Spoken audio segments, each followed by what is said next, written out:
Hello, my dear psychology enthusiasts. I'm Tanya and I welcome you all to my channel Psyched by Tanya. So in our last video, we discovered what is intellectual giftedness, what is intellectual deficiency.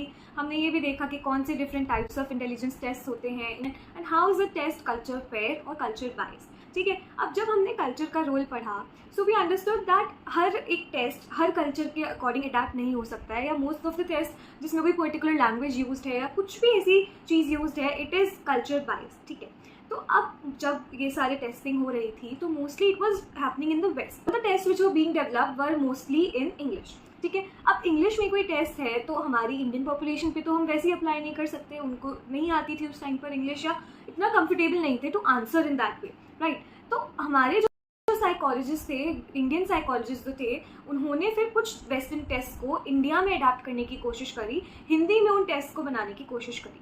ठीक है, so that we can apply those principles, apply those test on our Indian population also and suit our needs. ठीक है, तो हम वो सब पढ़ने वाले हैं कि इंडिया में इंटेलिजेंस टेस्टिंग कैसे शुरू हुई, एंड देन हम पढ़ेंगे कि कल्चर का एक्चुअली क्या रोल है इंटेलिजेंस में, how is it so significant when we talk about intelligence. Going to be really interesting and आप लोग काफ़ी रिलेट कर पाओगे जो बातें अभी होने वाली है उससे. So do stick till the end of this video and without any further delay let's begin with intelligence testing in India. SM Mohsin made a pioneering attempt in constructing intelligence tests in Hindi. So जिन्होंने शुरुआत करी of adapting western test into Hindi और constructing test in Hindi for the Indian population, ताकि वो comfortably उस पर assessment दे पाएँ, उस पर रिस्पॉन्ड कर पाए, was done by SM Mohsin. So it's important from exam point of view. याद रखना कि SM Mohsin ने फर्स्ट अटैम्प्ट करी थी of adapting test in Hindi और क्रिएटिंग टेस्ट इन हिंदी. ठीक है, इन द 1930s. ठीक है, 1930s से ये जो टेस्ट को अडाप्ट करने का या हिंदी में कंस्ट्रक्ट करने का जो इंडियन पॉपुलेशन को सूट करे और लैंग्वेजेस में उसको अडाप्ट करने का सिलसिला है वो 1930s से शुरू हुआ. ठीक है, then after that CH Rice attempted to standardize Binet's test in Urdu and Punjabi. ठीक है, उर्दू एंड पंजाबी में CH Rice ने अटेम्प्ट करा to create these test. At about the same time, Mahal Nobis attempted to standardize Binet's test in Bengali. ठीक है, तो basically हर language में, यानी कि जो जो इंडियन पॉपुलेशन की मेजर लैंग्वेजेस थी जैसे कि पंजाबी, उर्दू, बंगाली और हिंदी, इन सब में टेस्ट को डेवलप करने की अटेम्प्ट शुरू हो गई.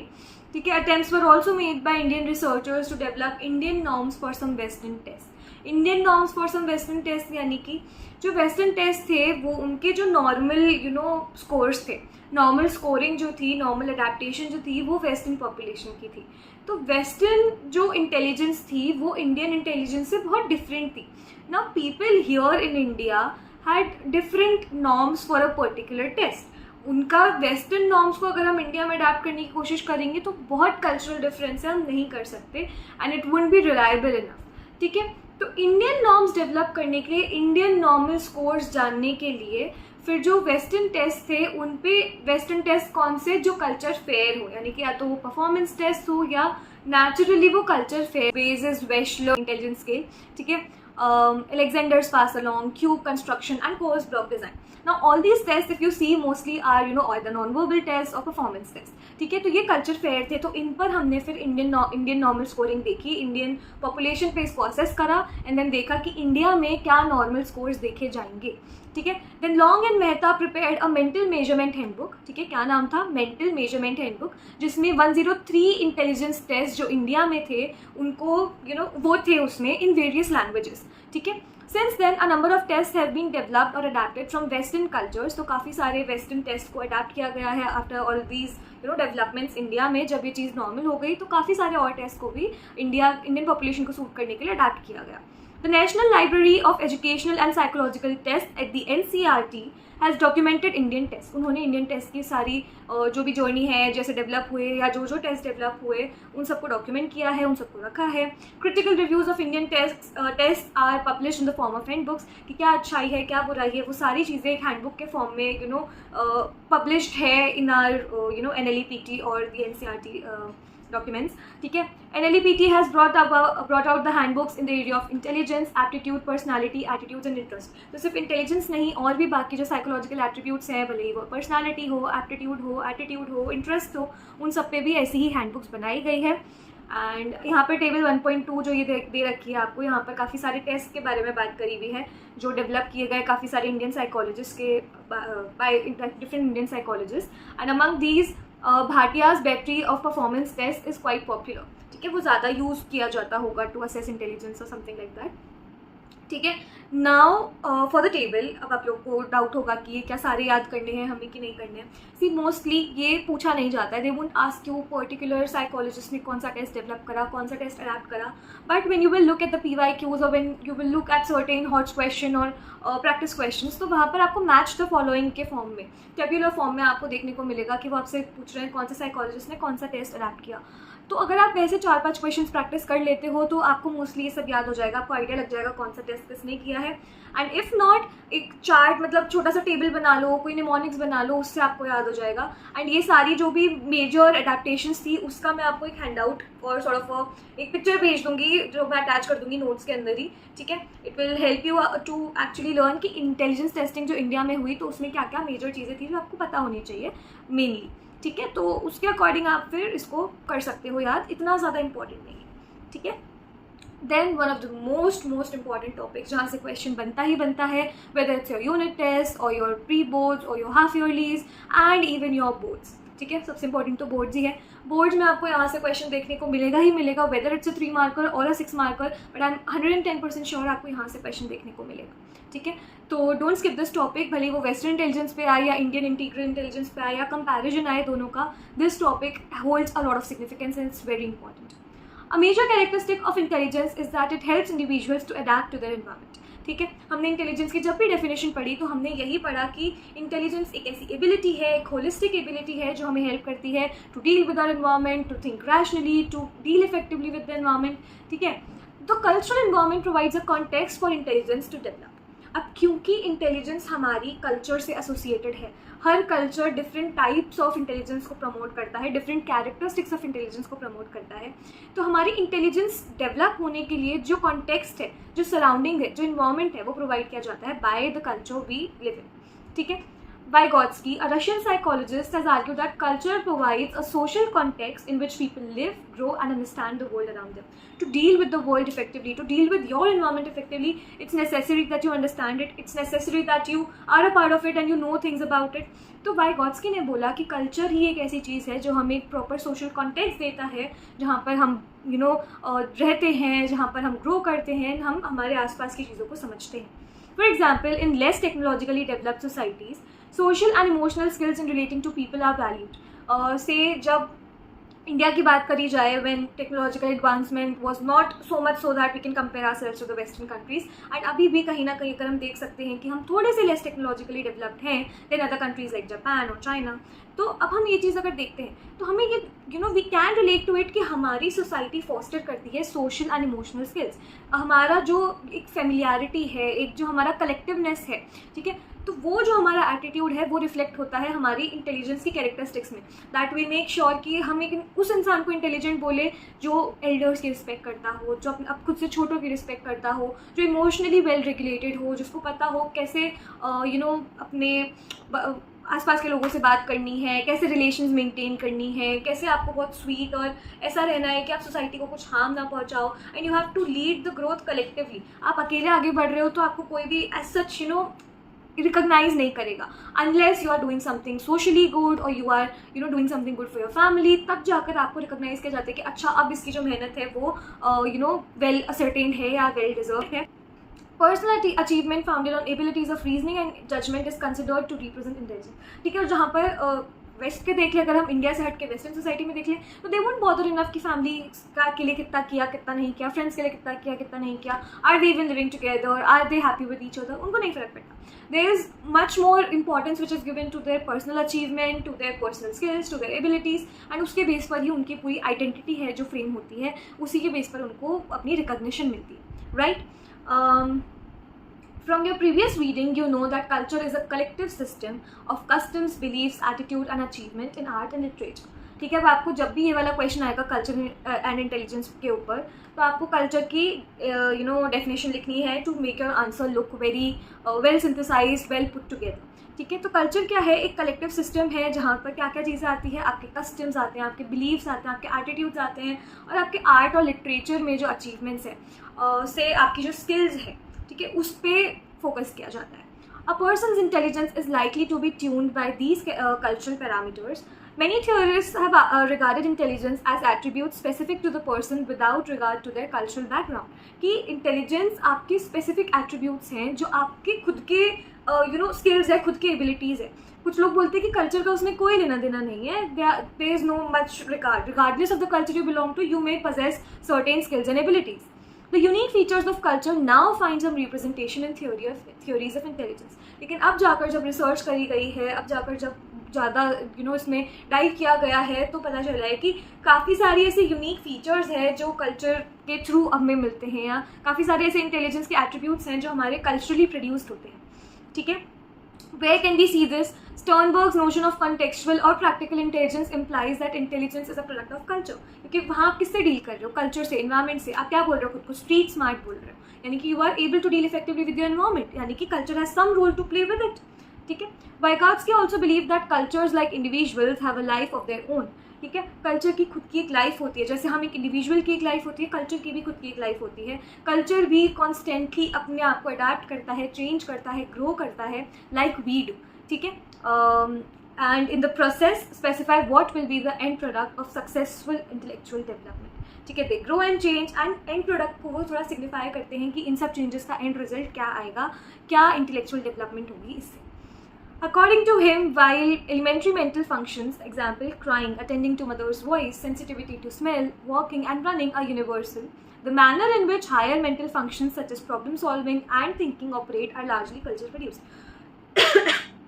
इसका क्या मतलब है कि जो हमारे बेसिक एक्शंस है, जैसे कि रोना, मम्मा की वॉइस को पहचानना, सेंस और यंग एज, तब आपके ऊपर कल्चरल इन्फ्लुएंस है हम नहीं मानेंगे, क्योंकि 2-3 साल तक एक बच्चा नॉर्मली अडेप्ट होता है, नॉर्मली बेसिक सी फंक्शंस को परफॉर्म करता है. But after a certain period जब आपकी इंटेलिजेंस लेवल देखी जाती है, जब देखा जाता है आप कितने अच्छे प्रॉब्लम सॉल्वर हो, कितनी अच्छी थिंकिंग एबिलिटी है आपकी, वो सारी चीज़ें आपकी to some extent culturally define होती है, कल्चर प्रोड्यूस्ड होती है. Different culture will lead to different development of an individual.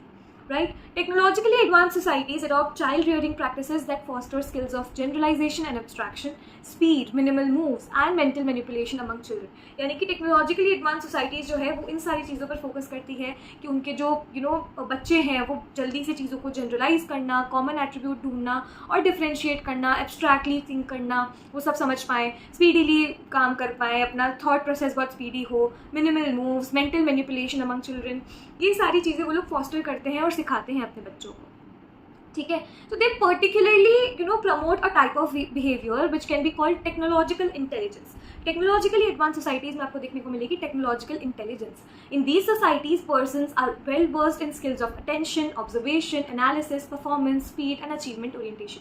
अब जब भी आपके पास क्वेश्चन आएगा टेक्नोलॉजिकली एडवांस सोसाइटीज़ में क्या फॉस्टर किया जाता है, तो ये जो मैंने ऊपर मार्क किया है, यानी कि skills of generalization and abstraction, ये सारी चीज़ें, एंड यहाँ पर जो दे रखा है अटेंशन, ऑब्जर्वेशन, एनालिसिस, परफॉर्मेंस, ये सारी चीज़ें आपको लिखनी है वहाँ पे.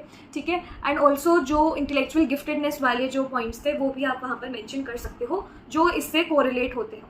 ठीक है. Intelligence test developed in western cultures look precisely for these skills in an individual. Right. Technological intelligence is not so valued in many Asian and African societies. Why? क्योंकि जो वेस्टर्न कल्चर्स है, जो टेक्नोलॉजिकली एडवांस कल्चर्स है, वहाँ पर आपको देखने को मिलेगा individualism, individualistic orientation, personal achievement पे ज़्यादा फोकस किया जाता है. ऑन दी अदर हैंड जब आप एशियन और अफ्रीकन कंट्रीज़ देखते हो तो they have a collectivistic culture, they focus on society, they focus on well being, harmony. ठीक है. तो वो डिफरेंस की वजह से आपको यहाँ पर भी डिफरेंस देखने को मिलेगा, है ना. The qualities and skills regarded as intelligent actions in non-Western cultures are sharply different, though the boundaries are gradually vanishing under the influence of Western cultures. धीरे धीरे हम भी वेस्टर्नाइज करते जा रहे हैं खुद को, तो ये चीज़ थोड़ी कम देखने को मिलती है, but still to a large extent अभी भी आपको देखने को मिलेगा कि बहुत शार्प कंट्रास्ट है between what we consider intelligence and what they consider intelligence. ठीक है. In addition to cognitive competence that is very specific to the individual, the non-Western cultures look for skills to relate to others in society. कि आप दूसरों के साथ कैसे हो, दूसरों के लिए क्या कर रहे हो. ठीक है. Some non-Western societies value self-reflection and collectivistic orientation as opposed to personal achievement and individualistic orientation in the Western societies, Western cultures. अब इंडियन ट्रेडिशन में इंटेलिजेंस क्या है, किस कॉन्सेप्ट से निकली है, क्या क्या फीचर्स है, वो हम पढ़ने वाले हैं. It's going to be the last topic that we'll cover, and next class में हम पढ़ेंगे इमोशनल इंटेलिजेंस से. Right. Contrary to technological intelligence, intelligence in Indian tradition can be termed as integral intelligence. ठीक है, क्या नाम दिया है हमारी इंडियन ट्रेडिशन की इंटेलिजेंस को? इंटीग्रल इंटेलिजेंस, जो एम्फसाइज करता है किस पे? On connectivity with the social and world environment. ठीक है, Indian thinkers view intelligence from a holistic perspective where equal attention is paid to cognitive and non-cognitive processes as well as their integration, and that's why the term integral intelligence, कि हम integrate कर रहे हैं किसको? Western जो culture जो promote करता है बेसिकली जो कॉग्निटिव कॉम्पिटेंस वाली चीज़ है उसको, प्लस नॉन कॉग्निटिव प्रोसेसेस को जो हमारी सोशल लाइफ पे डिपेंड करते हैं. ठीक है, उन दोनों चीज़ों के इंटीग्रेशन के बेसिस पर आप कितने इंटेलिजेंट हो वो डिफाइन करता है. So it's a holistic approach, neither totally personal achievement nor totally socially accorded intelligence, दोनों का इंटीग्रेशन. ठीक है, the Sanskrit word buddhi, which is often used to represent intelligence, is far more pervasive in scope than the Western concept of intelligence. हमारे Indian tradition में word है बुद्धि, जो Sanskrit word है. ठीक है, it is use to represent the scope of intelligence in our Indian tradition, जो कि बहुत वास्ट है then what we consider as western intelligence. ठीक है, बुद्धि according to JP Das includes skills such as mental effort, determined action, feelings and opinions along with cognitive competence such as knowledge, discrimination and understanding. ये सारी चीज़ें तो है ही है, cognitive competency की, डिस्क्रिमिनेशन, जनरलाइजेशन, नॉलेज, अंडरस्टैंडिंग, ये सब तो है ही. बट हम और भी स्किल्स जो नॉन कॉग्निटिव हैं उनको भी इंक्लूड करते हैं, जैसे कि mental effort, determination, feelings, opinions, वो सब चीज़ें भी हम कंसिडर करते हैं. So it has a broader scope than what technologically advance societies foster. Among other things, buddhi is the knowledge of one's own self based on conscience, will and desire. Thus, the notion of buddhi has affective and motivational components beside a strong cognitive component. ठीक है, तो it has a vast scope. Unlike the Western views, which primarily focus on cognitive parameters, the following competencies are identified as facets of intelligence in the Indian tradition. Now, these are very important when you talk about integral intelligence. आपको ये mention करके आना है, बढ़िया सा flow chart बनाओ जिसमें आप 4 एरोज बना के एंड अच्छे से एक्सप्लेन करो कि कौन कौन सी कॉम्पिटेंस में क्या कैरेक्टरिस्टिक्स आती है. Cognitive competency, cognitive capacity, basically ये तो हम समझ ही चुके हैं. सेंसिटिविटी टू कॉन्टेक्स्ट, कि आप किस इन्वायरमेंट में हो, कैसे उससे डील करना है, आपको तुरंत आना चाहिए, आप अपने इन्वायरमेंट को समझ पाओ. Discrimination is not discrimination, basically understanding differences between things. ठीक है, problem solving and effective communication. Then social competence में आपका आ गया respect for social order. You are not working towards causing harm to the society, आप harmony maintain कर रहे हो. Commitment to elders, taking care of them throughout their life. The young and the needy, ठीक है, आप बड़ों से, बच्चों से एंड जिनको ज़रूरतमंदों से, उन सबसे बहुत सेंसिटिव हो, उनका बहुत ख्याल रखते हो and you are committed to helping them. Right, concern about others, recognising others perspectives, कि आप दूसरे का पॉइंट समझने की कोशिश करते हो. Emotional competence which include self regulation, self monitoring of emotions, honesty, politeness, good conduct and self evaluation. Then lastly, entrepreneurial competence, which is basically your street smartness again, your commitment, your persistence, your patience, the willing to work hard, ठीक है, vigilance and goal directed behaviours, ये सब आता है आपकी entrepreneurial competence में. तो हमारी इंडियन सोसाइटी का इतना बड़ा स्कोप है कि वो कॉग्निटिव से लेकर सोशल, इमोशनल और ऑन्टरप्रेन्योरियल फैक्टर्स को, कैरेक्टरिस्टिक्स को भी रिकॉग्नाइज करती है. ठीक है, emotional intelligence. The notion of emotional intelligence broadens the concept of intelligence beyond the intellectual sphere or domain and considers that intelligence includes emotions. ठीक है, अब हम मोस्टली जब इंटेलिजेंस की बात करते हैं तो हम देखते हैं बच्चा स्कूल में कितना अच्छे से परफॉर्म कर रहा है, कितना स्मार्ट है, कितने अच्छे से प्रॉब्लम सॉल्व कर पा रहा है, कितने अच्छे से बात कर रहा है लोगों से, और ये सारी चीज़ें. इमोशंस यूजुअली हम इंक्लूड नहीं करते when we talk about intelligence. तो the concept emotional intelligence itself broadens the scope of intelligence, और वो बोलता है कि इमोशंस की अपनी खुद की एक इंटेलिजेंस होती है. इमोशंस को समझना अपने आप में एक टाइप ऑफ इंटेलिजेंस है. ठीक है, तो ये जो नोशन है इमोशनल इंटेलिजेंस का, इसने इंटेलेक्चुअल स्फेयर से बढ़कर इंटेलिजेंस को एक रोल दिया, which is understanding emotions. You may know that it builds on the concept of intelligence in the Indian tradition. Emotional intelligence का बहुत बड़ा रोल देखा गया है in our Indian textbooks, in our Indian philosophical books. ठीक है, तो emotional intelligence उधर एक बहुत बड़ा पार्ट बनाता है. Emotional intelligence is a set of skills that underlie accurate appraisal. Accurate appraisal as in कि एक चीज़ को ढंग से समझना, उसके बारे में प्रॉपर नॉलेज ग्रास्प करना. Accurate appraisal यानी कि कोई भी आपके इन्वायरमेंट में कोई स्टिमुलस है, कोई भी ऐसी सिचुएशन है, उसको अच्छे से समझ पाना, उससे डील कर पाना, देखना कि कैसे बिना पैनिक हुए, बिना एंजाइटी फेस करें, कैसे आप एक प्रॉब्लम को सॉल्व कर सकते हो, कैसे एक सिचुएशन हैंडल कर सकते हो, एक्यूरेटली अप्रेज करना, एक्यूरेटली समझना किसी सिचुएशन को, right. Appraisal, expression and regulation of emotions, emotions को ढंग से समझना, उसको एक्सप्रेस कर पाना और उन्हें रेगुलेट कर पाना। जिस समय पे आपको ज़रूरत हो अपने इमोशंस को कंट्रोल करने की, वहाँ कंट्रोल कर पाना, एंड जहाँ पर ज़रूरत हो टू बी एक्सप्रेसिव, वहाँ पर एक्सप्रेस कर पाना। ये सारी चीज़ें आती है इमोशनल इंटेलिजेंस में। It is the feeling side of intelligence, and this particular line is important from your MCQ point of view. It is the feeling side of intelligence. इसका क्या मतलब है कि इंटेलिजेंस इंटेलेक्चुअल साइड होती है एक, और एक होती है फीलिंग साइड। तो फीलिंग साइड जो है उसकी वो क्या है, emotional intelligence. A good IQ and scholastic record is not enough to be successful in life. You may find that many people who are academically talented but are unsuccessful in their own life. आपने काफ़ी ऐसे लोगों की story सुनी होगी जो बहुत smart है, बहुत इंटेलिजेंट है, लेकिन in their life they do not really succeed, they are not able to make their careers. पर ऐसा क्यों होता है? They experience problems in family, work place and interpersonal relationships. अब ये प्रॉब्लम वो लोग क्यों फेस करते हैं? Because they lack emotional intelligence. उनको आता ही नहीं है अपनी रिलेशनशिप्स को मेंटेन करना, अच्छे से हैंडल करना चीज़ों को। What do they lack? Some psychologists believe that the source of their difficulty may be a lack of emotional intelligence. Then this concept was first introduced by Salovey and Mayer. It is one of the most important point जो आपके exam में पूछा जा सकता है, and it's important for you to mention, अगर emotional intelligence से question आ रहा है, you should mention कि Salovey और Mayer ने ये इमोशनल इंटेलिजेंस का कॉन्सेप्ट इंट्रोड्यूस किया था, ठीक है। Who considered emotional intelligence as the ability to monitor one's own and others emotions, to discriminate among them and to use the information to guide one's thinking and action. बहुत ही comprehensive definition है, आप अगर इसको ढंग से समझो और देखो तो, कि खुद के इमोशंस को समझना और मॉनिटर करना, दूसरों के इमोशंस को समझना और मॉनिटर करना, ठीक है, उनमें डिस्क्रिमिनेट कर पाना कि कौन सा इमोशन किस चीज़ से अराइज हो रहा है, कौन सा इमोशन किस चीज़ के ऊपर बैक्ड है, वो क्या बिहेवियर लीड कर रहा है, वो सारी चीज़ें समझ पाना, and to use the information about that particular emotion to guide your thinking, कि शायद मैं भी जो एंजाइटी फील कर रही हूँ उसकी वजह से मैं इतना डिमोटिवेटेड फील कर रही हूँ, या फिर the feeling of sadness that I have is because of a particular reason. अगर मुझे वो रीजन समझ आता है, then I can guide my thinking कि it's not because everything around me is bad, if I just fix this one thing I will be able to feel much better. Now when I know this, I will eventually come to know कि कैसे मुझे उस चीज़ को cure करना है, कैसे उस चीज़ को सॉर्ट करना है, एंड क्या एक्शंस मुझे लेने पड़ेंगे to help myself and to heal myself, right. तो इमोशनल इंटेलिजेंस ये सारी चीज़ों को कंप्राइज करता है।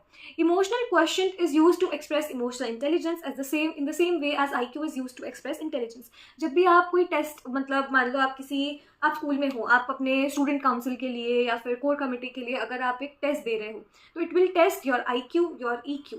बहुत इंपॉर्टेंट है किसी भी ऑर्गेनाइजेशन में, किसी भी इंस्टीट्यूशन में काम करने के लिए EQ पे हाई होना। You should understand emotions, your own emotions and दूसरों के भी emotions, because unless you do so आप लोगों से रिलेट नहीं कर पाओगे, आप लोगों से एम्पैथाइज नहीं कर पाओगे, आप लोगों की बातें नहीं समझ पाओगे, which is very important when you have to work with other people, right. In simple terms, emotional intelligence refers to the ability to process emotional information accurately and efficiently. अच्छे से उसको समझ पाना, उससे डील कर पाना। To know the characteristics of persons who are high on emotional intelligence, read box 1.2। बस ये हम कंप्लीट करके पढ़ते हैं अभी। Emotional intelligence is receiving increasing attention of educators for dealing with students who are affected by stresses and challenges of the outside world। उनको specially ज़रूरत पड़ती है टू अंडरस्टैंड कि अपने इमोशंस कैसे रेगुलेट करें। Programs aimed at improving students' emotional intelligence have beneficial effects on their academic achievement. They encourage cooperative behavior and reduce their antisocial activities। ठीक है, वो कॉपरेट करना सिखाते हैं, लोगों के इमोशंस को समझना सिखाते हैं, ताकि उनका एंटी सोशल एक्टिविटीज़ जो है, जो लोगों के टुवर्ड्स हार्म पहुंचाने की टेंडेंसी है, उसको वो कम करें। These programs are very useful in preparing students to face the challenges of life outside the classroom, right? I hope everything is clear। अब हम थोड़ा सा पढ़ लेते हैं कि एक इमोशनली इंटेलिजेंट पर्सन की क्या कैरेक्टरिस्टिक्स होती है, वो क्या क्या चीज़ें कर पाता है। Perceive and be sensitive to your feelings and emotions. अगर आप इमोशनली इंटेलिजेंट हो तो आप अपनी फीलिंग्स और इमोशंस को देख पाओगे, समझ पाओगे, एंड आप सेंसिटिव होगे उसके टुवर्ड्स, आप उनको निगलेक्ट नहीं करोगे। You will always focus on how you are feeling about a particular thing, and that will guide how you proceed with the scenario. Perceive and be sensitive to various types of emotions in others by noticing their body language, voice, tone and facial expressions। अब खुद की चीज़ें तो आप easily थोड़ा समझ पाते हो, खुद को समझना is much easier because you know why you are feeling a certain way। Like obviously you do not know the reason behind everything, but you know कि आप अभी बुरा फील कर रहे हो, अभी अच्छा फील कर रहे हो, बट सामने वाला कब बुरा कब अच्छा फील कर रहा है, you can not understand unless you are particular enough to notice their body language, to notice their voice and tone, and to notice their facial expressions, right? Relate your emotions to your thoughts so that you take them into account while solving problems and taking decisions. Relate your emotions to your thoughts. आपके जो emotions है आप अपने thoughts से उन्हें relate कर पाओ, आप सोच पाओ कि मैं ये चीज़ जो सोच रहा हूँ ये क्यों सोच रहा हूँ. Is it because I'm sad? Is it because I'm very happy कि मैं इतना elated response दे रही हूँ हर चीज़ को. So you have the tendency to relate कि आपके emotions कौन सा thought ला रहे हैं, thoughts की वजह से कैसा emotion produce हो रहा है. ठीक है. सो you take them into account while solving problems and taking decisions. तो अब मैं अगर मान लो कोई पर्टिकुलर डिसीजन लेने की बात कर रही हूँ, सोच रही हूँ, and if it's making sad, am I likely to take that decision? No. And if a particular decision is likely to make me happy, if I know कि इससे मेरा ये वाला emotion happiness arise होने वाली है, so of course I tend to take that decision and have a good decision making ability. ठीक है. Understand the powerful influence of nature. ठीक है. तो रिलेट करना आना चाहिए अपने इमोशंस और थॉट्स को. Then understand the powerful influence of nature and intensity of your emotions. Emotions कैसे किस नेचर के हैं, आधे पॉजिटिव आधे नेगेटिव, एंड कितने इंटेंस है, are they very high in intensity और दे आर मीडियम और दे आर लो. ठीक है. तो अगर आप उस चीज़ को समझ पा रहे हो कि कौन सा इमोशन का कितना रोल है आपके एक पर्टिकुलर डिसीजन में, आपके एक पर्टिकुलर सिनेरियो में, तो आप अच्छे से समझ पाओगे कि कौन सा इमोशन आपकी लाइफ को ज़्यादा इन्फ्लुएंस करता है. हैप्पीनेस ज़्यादा इन्फ्लुएंस करती है, एंगर ज़्यादा इन्फ्लुएंस करता है, या क्या चीज़ ज़्यादा इन्फ्लुएंस करती है. ठीक है. Control and regulate your emotions and their expressions while dealing with self and others to achieve harmony and peace. आप अपने इमोशंस को रेगुलेट कर पाओ, कंट्रोल कर पाओ, ताकि आप लोगों से अच्छे से बात कर पाओ, उनसे शांति से काम रहकर डील कर पाओ. And you also control how you express your emotions. जब आप खुद से भी बात कर रहे हो, खुद से कम्युनिकेट कर रहे हो, and it helps you achieve overall harmony and peace with the society and with in your self.